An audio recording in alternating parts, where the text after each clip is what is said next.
This morning, I'm going to be talking about surviving troubled times. The text that we had earlier talked about when they say peace and safety, sudden destruction. Troubled times can come with a telephone call. They can come with a call into your boss's office. They can come in so many different ways. And they can come, prophecies talk about troubled times that could be coming. We need to know how to survive in troubled times. You don't necessarily just try and avoid trouble in your life, because then you're going to avoid your life. I like survival stories, and that's what we're going to talk about today. We're going to talk about principles of survival that apply both physically and spiritually. I like rock climbing, I like backpacking, I like whitewater, and I like caving. You can get in trouble in most any of those events.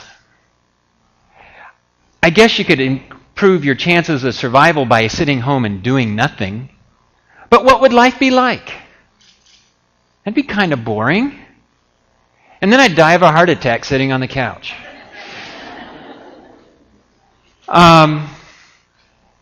So what a real survivor is more about a quality of life than the quantity. I'm also not a survivalist. Some people decide that they're going to have their bomb shelters in there, all their food stored and all that kind of stuff. For a while I lived in Arkansas, up in the mountains. We were miles from the nearest paved road. I kind of like it that way. Remember, I like rock climbing, backpacking. We had some neighbors in there that actually had the bomb shelter hideaway kind of stuff. They were Christian. And their thought was, the world is going to fall apart and they're going to have their place to hide during troubled times. And I went and talked to him one day. And I said, that's not going to work very good. The Bible tells me that if we acknowledge Jesus before men, he will acknowledge us before the Father. If we don't acknowledge him before men, he will not acknowledge us before the Father. I said, so if you're able to hide up here, that means that you've hidden your faith from people. And if you're able to hide, when Jesus comes, he won't know you. That's not going to work very well. And I said, and besides, you got me for a neighbor. And they, I said, well, I'm telling everybody I can about Jesus and what I believe, and I invite them to my house, and they know where I live, and when they come looking for me, they're probably going to find you. It's not worth hiding, folks. It's all about being open and trusting Jesus Christ in spiritual survival. But, as I said, I like survival stories, and there's a very practical reason. I have discovered that by paying attention to survival stories, my chances of survival go up when things go bad. And I've used some of those stories before to make it through. And so I was reading through some survivor books, and it dawned on me that there are some principles that we can use.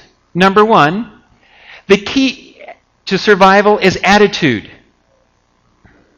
Before I walk into this thing. In Romans 8:28 it says, "For we know that all things work together for good to those who are called according to his purposes, who love God." Oh, if all things are going to work together for good, all right, that's a pretty good attitude. And then there's hope. Well, let me talk about this attitude first. They asked Admiral Stockdale, the highest-ranking prisoner of war during the Vietnam War, what made the difference between the guys who survived as prisoners of war and those who didn't? He said it was attitude. And it might surprise you. He said the overly optimistic guys would come in and they'd say, they're going to get us out of here by Christmas. Christmas came, Christmas went, and they were still being tortured.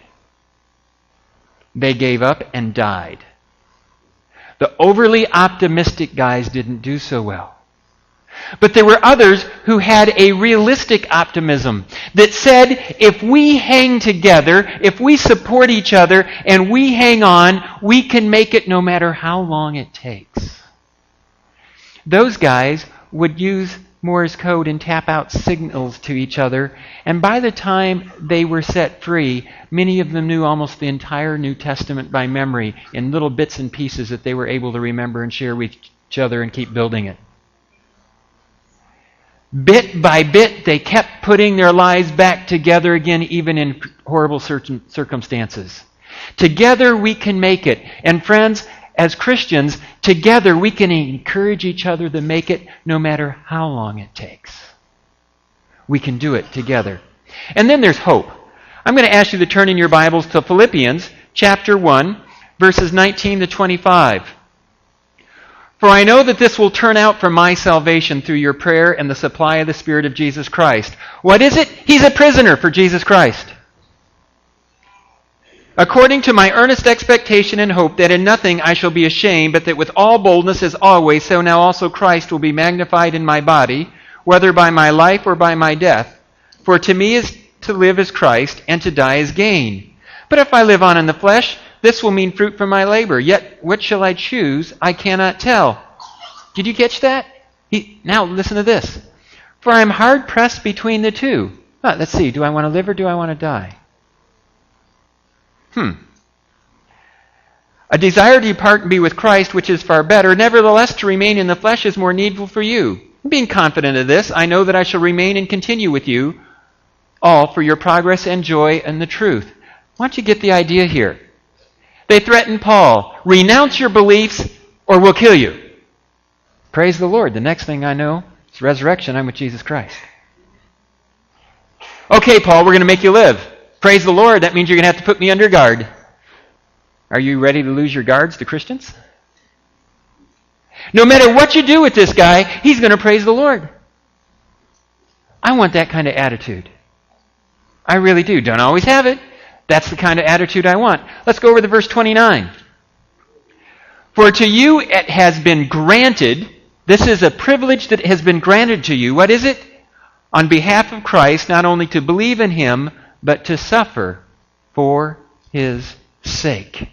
What an attitude. If we are put under suffering for being followers of Jesus Christ, we are to consider it a privilege that is granted to us. Wow. Attitude could be a real key for survival here, couldn't it? We're also supposed to be thinking the unthinkable. The text that we just read this morning. You've got to be thinking the unthinkable. When they say peace and safety, things could be about to turn around really fast. 2 Peter 3 tells us that they're going to be saying it's always been like this. It's been this way from the creation. It's always going to be the same. No, it's not. The moment you think your life is in a pattern and it's always going to be that way, you can be blown away by a surprise. Be ready. Military people, police officers are always thinking what might go wrong here, and they almost always know their escape routes. They just do. They've needed to do it to survive. I'm a rock climber. I'm always playing what-if games. Like this. I'm down here belaying, and I'm thinking, I wonder what happens if that climber knocks a rock loose. It's going to fall. It's going to hit a rock over there. Yeah, it's going to bounce that way and hit. And I'm always trying to figure out if I'm in line. I'm playing pool all day long when I'm below a climber. A while back, I was looking over the top. I just set up ropes and everything, and my wife was belaying. She's a great belayer. And got some other guy climbing a route. And I was playing pool from up above. And I said, Karen, I don't like where you're at. Would you move from that side of the tree to the other side of the tree? A few moments later, the climber knocks a couple 100 pounds of rocks loose. Now, you just don't want to get in the way of a bunch of rocks once they get moving. And they went blasting right through where she'd been just a moment before. Is it worth sometimes playing what-if games? Yeah, but don't let it ruin your life. Do your best to be ready for surprises, but don't become paranoid about it. Just do your best, put your life in God's hands, and keep going. Think the unthinkable. You notice there's a 10-80-10 up there. And that's not some kind of fertilizer or something like that. 10% of people will think clearly and do things to help themselves and others in a time of crisis. 80% of people will stand around waiting to be told what to do. 10% will panic and become downright dangerous. I have a suggestion for you. Think about what God's orders are now so that when things go bad, you'll put God's orders into practice without waiting for somebody to tell you. I don't know if any of you were flying a few years back, 2006, the first day they had the no liquids rule. I was fortunate enough to be flying that day. The night before, nobody knew about the restrictions. They were put into play overnight. I was riding a shuttle bus to BWI Airport, and the people were talking about new regulations, and I'm thinking, I don't know any new regulations. What are they? And I'm listening in, and I'm getting an idea of what these new regs might be, no liquids. And I'm looking ahead, and I see helicopters hovering over BWI, and I'm thinking, oh, this might not be a wonderful day. And we get close, and there are thousands of people, it looks like, at least hundreds, lined up in lines outside the airport. And we're getting off this shuttle bus, and people are getting in this line, and there are people with bullhorns going over the new regulations. As we were getting off the little shuttle bus, I said, Karen, I don't think these lines are going anywhere. Let's just go in the building. They were standing there listening to the directions over and over, like they were waiting to go in the building. There's nobody stopping you from going in. Since 80% of the people were standing on the sidewalk, I thought we'd go in. Walked right in the door, got in line for security, which was long, and they had these huge rolling trash bins that they were coming through, and everybody was dumping all their valuable perfumes and everything else in. If you wanted to fly, you just dumped all your liquids. And they were just replacing it one after another. It would have been kind of fun to go through the trash can that day. And we didn't get to our airplane till long after its departure time. That's okay. It hadn't got there yet from the last airport where it had been tied up. 80% of the people stand around waiting to be told what to do. When a ship sinks, most of the people stand around waiting for orders. They may not come. You may have a captain who's trying to protect himself from what he just did. You've got to learn to think for yourself. 10% will panic and become downright dangerous and cause risks for everybody else. Teaching rock climbing to a group of kids at a Christian youth camp. We have this tower, and I'm hooking one kid up after another, and all we're doing is rappelling, which is pretty simple. As I tell the kids, any old rock can make it from the top to the bottom. Just let go. It's going to get there. And so we get these kids, and you get them with their back. They're hooked into an anchor, and you get them to lean backwards, and since I don't have a rope, I can't do that without making a problem. And you lean back, you put your weight on the harness, and once you're straight back, then you start going down. It's pretty simple. In theory. And when I have a kid that's a little too cocky and he's not listening, I just say, hey, are you ready to watch a movie? They look at me like, there's no movies out here. I said, well, I've heard right before you die, your whole life flashes before your eyes. You want to see a movie? All of a sudden, I've got their attention. This kid, I wasn't doing that to. He was scared. He's a 12, 13-year-old boy, and if he comes up on this tower and he backs out, the other kids are going to give him a hard time. I want to get a victory for this kid. And I'm encouraging him. I said, come on, you can do it. He said, I don't think I can do it. Yeah, you can. Hey, the other guys have done it. We haven't lost anybody. We don't intend to lose you. And I get him going back. I can't do it. Yeah, you can. Yeah, you can. And just as he gets back around the corner, his rope touches down. That's when it actually gets easy. He says, I can't do this. I quit. I said, it's a bit late now. He's already over the edge. And that day, I wasn't anchored in, which I should have been. And he's over the edge. And he says, no, I quit. I said, you can't do that. He said, yes, I can. And he reached over on the hook of his harness. I've never had anybody totally flip out like that before. This is the one and only time I had somebody do this to me. He's going to take his harness off.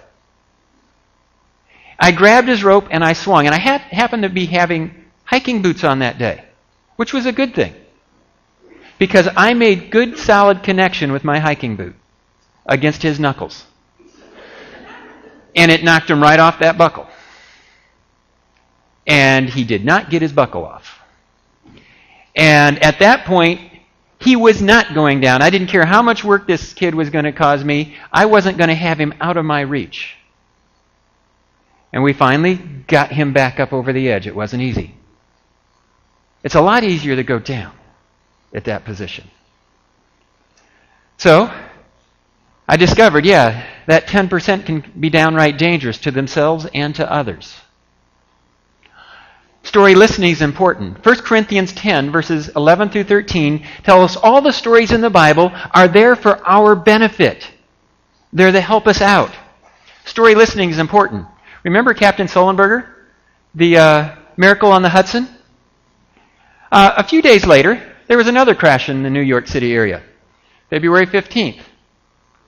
Commuter plane crashed into some houses, killing all on board the planes, and didn't do the people in the house any good either.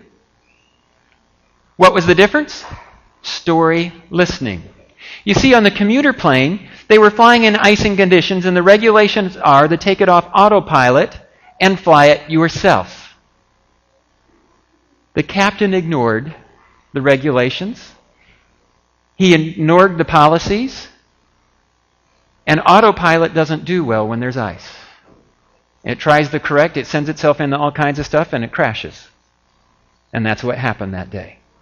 Captain Sullenberger, on the other hand, is a little different. Not only does Captain Sullenberger care about the regulations and the policies, he does something far more. He reads lots of survival stories, crash stories, what goes right, what goes wrong, and he's always running in his mind what he would do if something goes wrong. And so on this particular day, they're taking off from the runway. Co-pilot's flying the plane. They hit a flock of geese, puts out both engines. Big chunk of metal with no engines is not good in the air. Captain Sullenberger instantly says, the aircraft is mine. It's just when you want an aircraft with no engines, right? Aircraft is mine. He just took control of it. Tells the co-pilot to see if he can start the engines. In the meantime, he's in radio contact, and they tell him he's cleared to land at some airport, the nearest airport. He says, negative, we're in the Hudson. You listen to it. I mean, it's just a factual negative, we're in the Hudson. Was he in the Hudson? No, not yet. He was in his mind. He was already playing it out. He was way ahead. He knew he wasn't going to make it to the airport. He's putting that thing down in the Hudson, not in New York City. By the way, how many chances do you have for a perfect water landing? 1. You come in with one wing too low, that plane will catch, cartwheel, and break into pieces. You come in with the tail too low, it grabs the tail, slams it down, belly flop, splatters it all over the place. You come in with the nose too low, you're gone, breaks it in pieces. You've got to come in with the tail just slightly low, hit that thing perfectly level, and just skim across the water to lose as much speed as you can. When the engines catch, you want them to both catch and pull you into the water and stop that thing. The only people that got hurt were a couple of people that slipped on the wing because it was wet metal that they were standing on while they were waiting for the boat to rescue them. Perfect landing. Which pilot would you rather? One who's paying attention to survival stories or one who isn't? The Bible is full of stories. Pay attention. We have all kinds of stories. Fox's Book of Martyrs. Read them, pay attention, and say, God, help me to be a person like that would be granted the privilege to stand up for you in those kind of situations. Then there's trust in God. Psalm 23, yea, though I walk through the valley of the shadow of death, I will fear no evil, for thou art with me. 1 John 4:8, perfect love casts out fear. Hey, if you know God loves you and he's going to work it out for good, it can sure take the edge of the fear off. Daniel 3:17 and 18. It's a story of no fear. Shadrach, Meshach, and Abednego. They're called to worship this king's image, this big image of gold. When the music plays, guys, fall down on your face and worship. They play the music. Everybody falls on their face except Shadrach, Meshach, and Abednego, and they're standing up. You know, that's kind of obvious when everybody lays down and 3 guys are standing up. King brings them and said, hey guys, I'm in a generous mood. We're going to give you a second chance. You know what they did with that second chance? They said, King, don't bother. Know this, our God is able to deliver us from your fiery furnace, and if he doesn't, that's okay. We're still not going to worship your image. When you have a all-powerful king who's in a generous mood and you tell him, we don't care if you're generous, we're not doing it. You just lost the generosity. He becomes furious. He has them heat the furnace up 7 times hotter, and he has them thrown in, and the soldiers that throw them in are killed by the heat of the furnace as they go in. Shadrach, Meshach, and Abednego, they've had their feet tied, their hands tied, they're tossed in there, probably, hog-tied, just thrown in. They get in there, the ropes burn off their feet, the ropes burn off their hands, they get up, walk around. There's a 4th guy in there. Nebuchadnezzar looks in and he says, hey, didn't we throw 3? What are 4 guys doing walking around in the flames? The 4th one looks like this Son of God. Interesting. Maybe he came to the simple conclusion that if we throw 3 in and there's 4th in there, one of them's supernatural. Something's happening in that fire. And he says, Shadrach, Meshach, and Abednego, come back up out of the fire.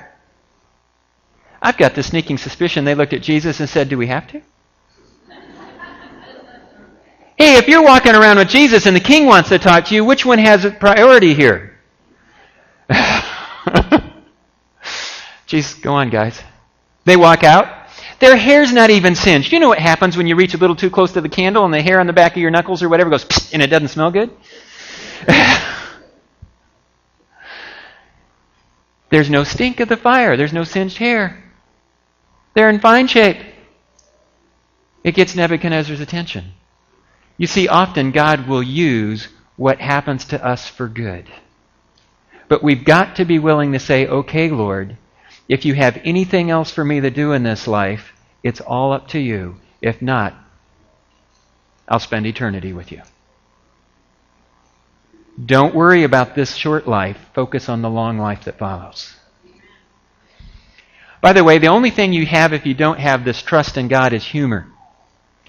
Aircraft carrier pilots. I was reading a material about them and how they handle the stress. It's called humor. They have all kinds of jokes about how you can get killed landing it or taking off from an aircraft carrier. They deal with it in humor. Let's see. Should I have humor or trust as a better way of handling my fear? Because either way, what you're doing is you're naming your fear so you can handle it. If you ignore your fear, it will take you out. The best way is to acknowledge your fear and give it to God, rather than just acknowledging your fear, just trying to keep it contained. Survivors are very alert and aware. 1 Peter 5:8 says, be alert. Your adversary, the devil, is like a roaring lion seeking whom he may devour. Yes, we need to be alert. We also need to be listening. Isaiah 30, verse 21, there will be a voice behind you saying, go to the left or go to the right. Have you learned to listen to the voice of the Holy Spirit? It's crucially important. Some people say, I haven't been hearing it. My suggestion is maybe you should be listening closer. It will be a still small voice, normally. Once in a while, it's like somebody screaming at you in your brain. But learn to listen. You see, survivors are known for when things go bad, they become hyper alert. They're aware of all the little things. The smells, the sights, the feel of the air. They become very alert. The 80% and especially the 10% that panic close down and they can't see or hear anything. Try not to do that. Open up instead of close down. Now, listening is important. One night I was on my way home from playing floor hockey. And it was in March in Michigan, and it was a rainy, foggy night. And I came to the edge of this university campus.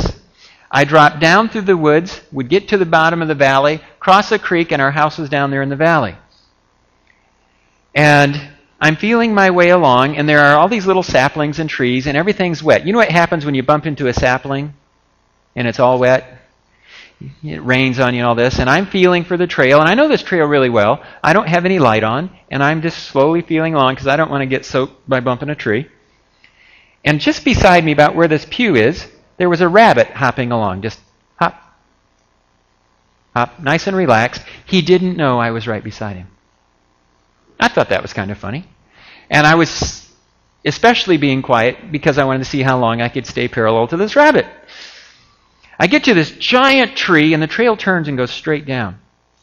And just as I'm coming around the tree, it's like a voice goes off in my head, and it said, "Say hello, you are not alone." Huh? I'm all by myself out here. The rabbit doesn't even know I'm here. And the voice goes, and the rabbit doesn't know you're here. How do you know somebody else isn't here? Say hello, yeah. That's really dumb. Out here in the middle of the woods, in the middle of the night, hello. If nobody's here, nobody will know, will they?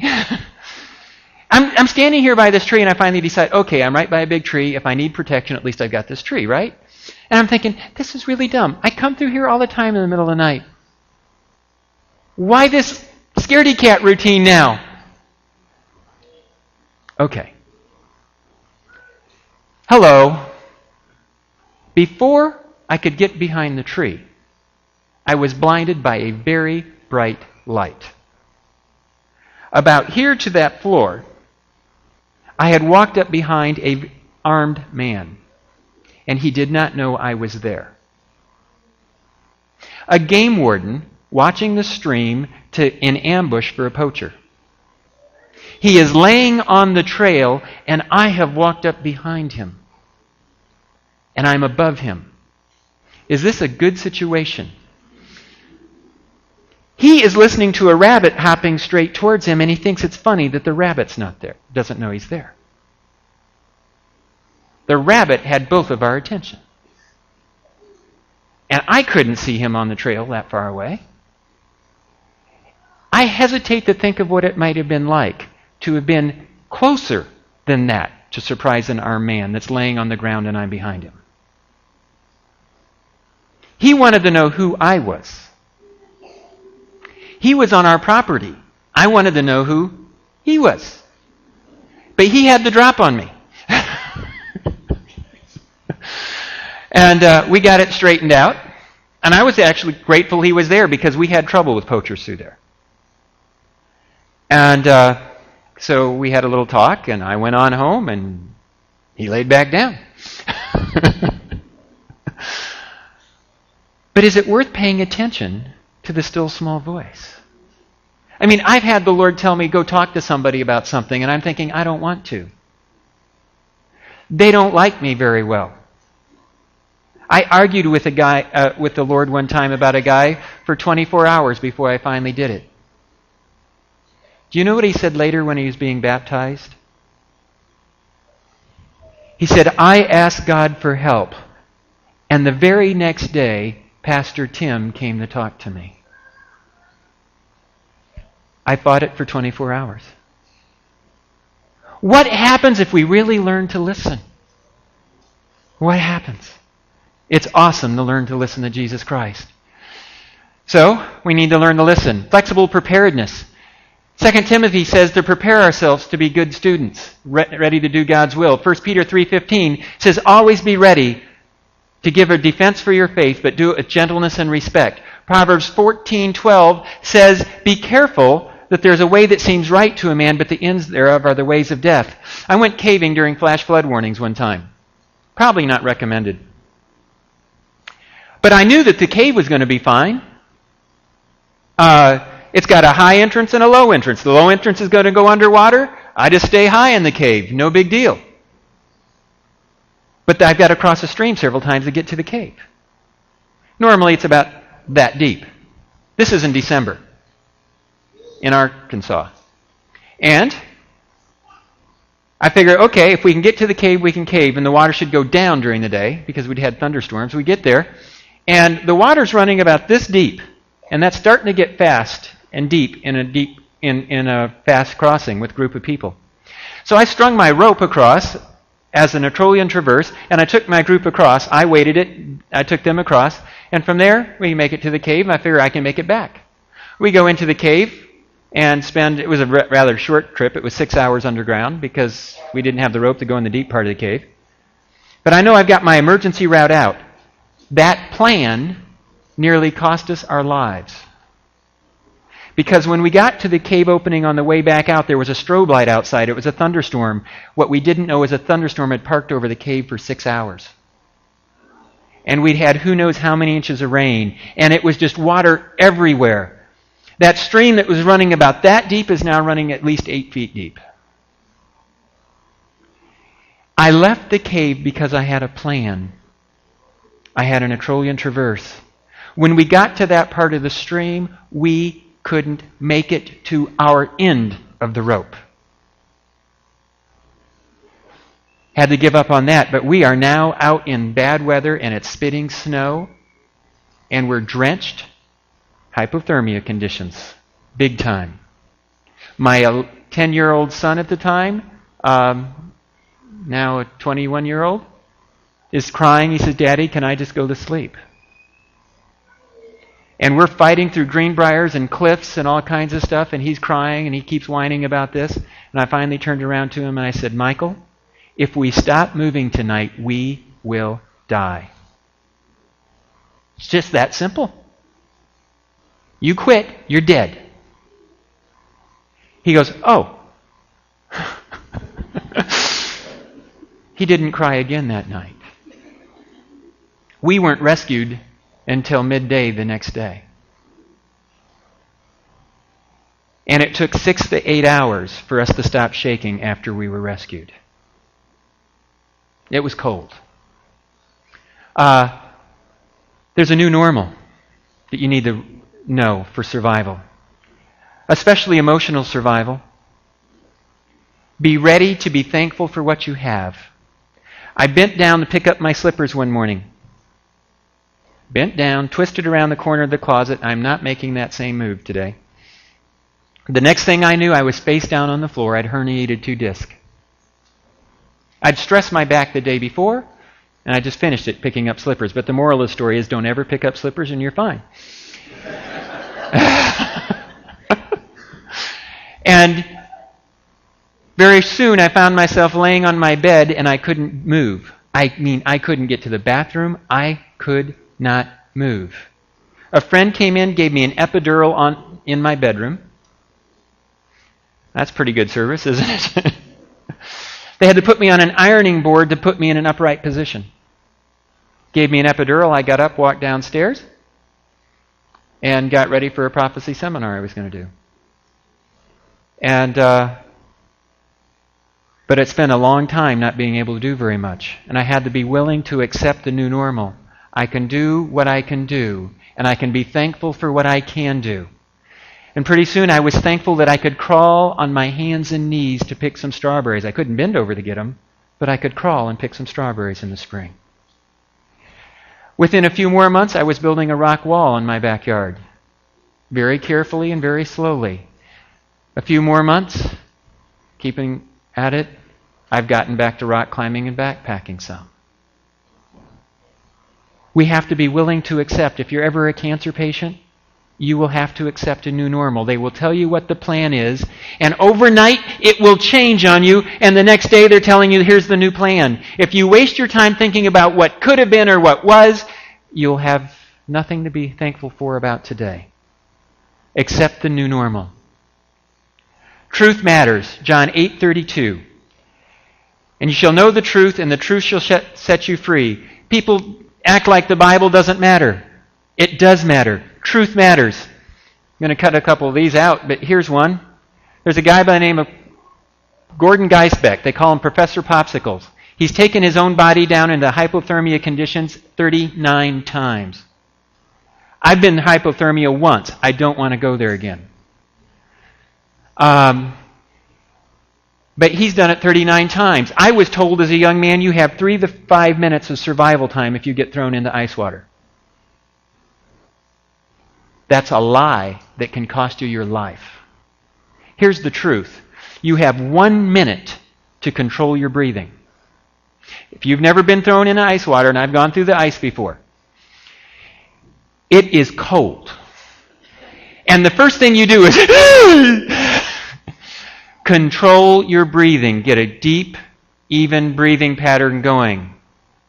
Number 2, you have 10 minutes of muscular activity when you will be able to maneuver.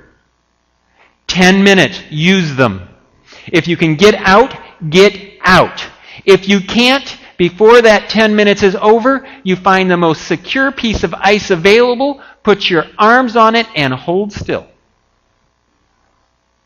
Maybe you figure out why. If it's cold enough, you will freeze to it. Because at the end of 10 minutes, you will not be able to keep your head above water. But if your arms are frozen to the ice, you will stay above water with your head. And you now have 1 hour before you go unconscious. Is that more than 3 to 5 minutes? I have a question. How many rescue teams can get to you in 3 to 10 minutes? Very few. Do the odds go up in 1 hour? Knowing the truth matters, doesn't it? Knowing the truth matters. You have to take a risk to live. Jesus said, "He who saves his life will lose it. He who loses his life for my sake shall save it." James Eliot said, "He is no fool who gives up that which he cannot keep to get that which he cannot lose." Shortly thereafter, he died for Jesus Christ. He gave his life to save others as a missionary. Awesome. There's a guy by the name of Stephen Callahan. His boat was hit by a whale. He was sailing across the Atlantic. Crushed his hull, and it went down very rapidly. He had to dive back underwater to get his survival bag. He risked his life to get the survival bag, nearly died getting it, but he got it out, and with his life raft that he'd already set free, he was able to survive for a little while. It took 76 days. He sailed from near the Canary Islands in a life raft all the way to the Dominican Republic. If he wouldn't have risked his life to get that survival bag, he would never have made it. Often it takes a risk to live. As a Christian, we take risks for Jesus Christ, but it's worth it. And finally, caring relationships. Hebrews 10:25. Don't give up meeting together, but do so to encourage each other and build each other up as we get closer to Christ's coming. Never give up. He who endures to the end shall be saved. Story is of Captain Al Haynes flying a DC-10 from the west coast to Chicago. Shortly after takeoff, they get up to cruising altitude. There is an explosion in the tail section. The number 2 engine, the tail engine in that DC-10, has blown apart, sending shrapnel through the tail of the plane.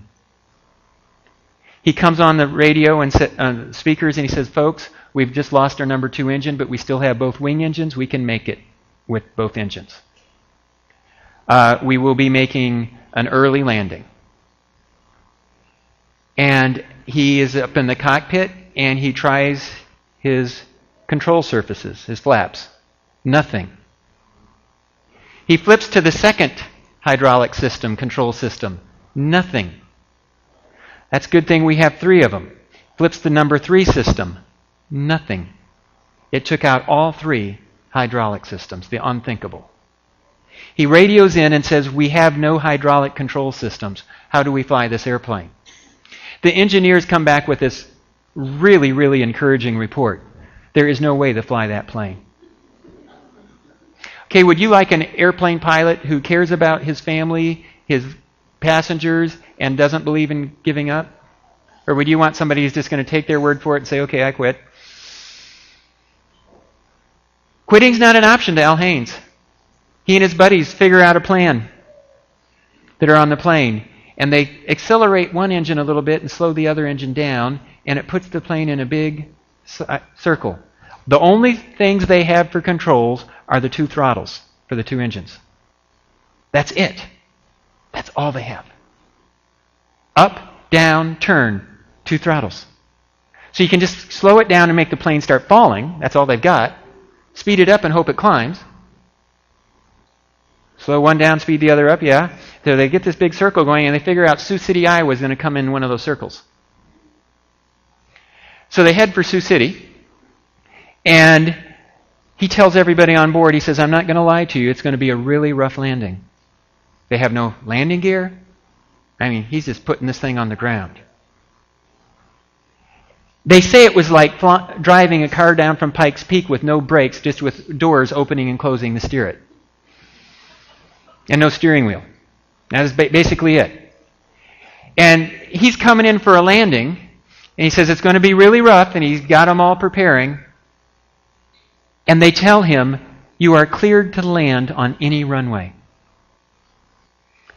He has not lost his sense of humor. He radios back, you want to make it be specific and make it a runway, huh? If I hit your county or your airport, it's a pretty good shot.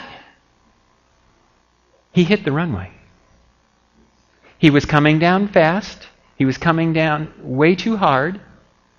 But he didn't have a second chance. He was basically cutting the engines and falling on the runway. He hit it. He hit it hard. The nose of the airplane broke off, and the airplane ran over the cockpit. The wings were torn off. The tail was torn off. It was a rough landing. The fuselage goes upside down and slides into a cornfield. Meanwhile, just before landing, there's a guy in there by the name of Jerry Schemmel, a 29-year-old executive who doesn't wait for orders, he gives them. And he was praising God that his wife wasn't on the flight with him. And he asked God to show him how he could help other people. And he's paying close attention to where all those exits are. And he braces. Everything goes flying. He finds himself hanging upside down. He unhooks his seatbelt, drops to the ceiling, which is now the floor, and he starts checking people. Some of them are alive. He helps those out. Some of them are dead. He leaves them. Flames are starting to happen. You have about 90 seconds to get out of an airplane in a crash before the flames take over.